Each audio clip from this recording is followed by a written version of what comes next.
Hello, so I have two debut novels to look at today, and the first of these comes from Galley, Beggar Press, who've been getting some fantastic press themselves recently because of the success of Emo McBride's A Girl is a Half-Formed Thing, which was a book I adored.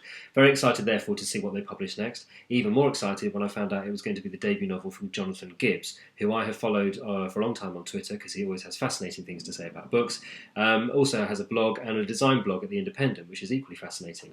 This is his debut novel, Randall, and this takes a look at the young British art scene of the 90s, but imagines a slightly different version of it, whereby Damien Hirst dies in his early 20s, and his place, if you like, is filled by the eponymous Randall. It is a satire, but it's a very clever one, because rather than taking that rather arch stance and taking some rather obvious pot shots, which you almost don't need to do because the YBAs almost satirise themselves, but it takes a slightly more human approach. Now, the way he does that is he narrates the novel through the character of Vincent, who was a city trader who met Randall at the beginning of his career and was the man who helped connect the artists to the big money men who would help to pay the absurd prices for the art and create the scene. And Vincent is a very sympathetic character in a way, because he's had a very close relationship and friendship with Randall and also with Randall's wife. And we join them both, Randall's wife and Vincent, at the point at which Randall has died. And Randall's wife has discovered a secret studio and a cache of paintings, which are not only brilliant but also highly controversial, and they have to decide what they're going to do about them. It's clever in that it does satirise the scene, but it also manages to take a very serious look at the ideas of creativity, the loneliness of the artist, the commodification of art, and as I say, through these very human and sympathetic characters of Vincent and Randall's wife, and Randall to a certain extent, although he remains a rather sort of extravagant figure for much of the book, you get a real, a very personal insight into that scene. And the other skill Gibbs has is that, of course, by creating a new artist, he also has to create some new art.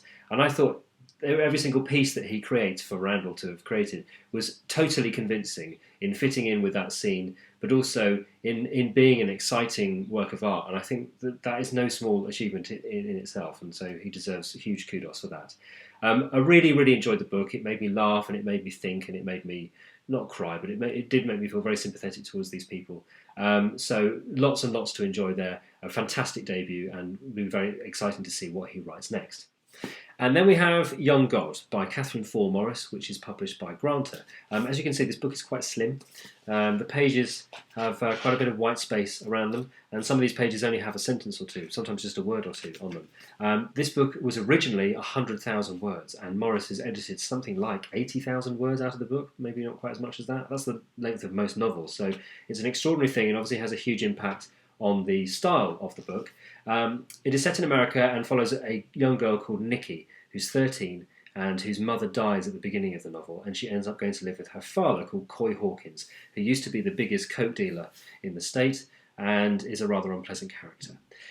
This is a world of drugs and pimping and prostitution and trailers and all that kind of stuff. It is grim, it is bleak, and it is bleak page after page after page. And because so much has been cut out of the book and edited, there is this very stark prose style, and that means that there's not an awful lot to grab onto.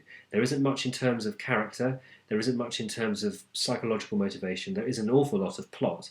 But because the plot is sort of shown and not very well explained in terms of character, I found it quite hard to sort of latch onto, and therefore it was just page after page of very, very bleak and depressing plot, which meant that by the end of a relatively short book I was completely exhausted and depressed. So I didn't really enjoy it. That is not to say that books have to be enjoyable like that. They don't all have to be very positive. It reminded me actually of Jesus' Son by Dennis Johnson, which similarly deals with drugs, drug dealers and losers, but is filled with fantastic writing and poetry and humour, real humour, which makes it a fantastic book, and I would really recommend that you give that a go. I'm not too sure about this as a debut. It'd be interesting to see what she writes next if it's not submitted to such a heavy edit, because the style feels so imposed on the book that it doesn't ever really get a chance to lift off. So there we go, that's Young God. Next week I will be looking at a couple of second novels. That's A Famous Hurdle, but I'll speak to you about those then. Take care.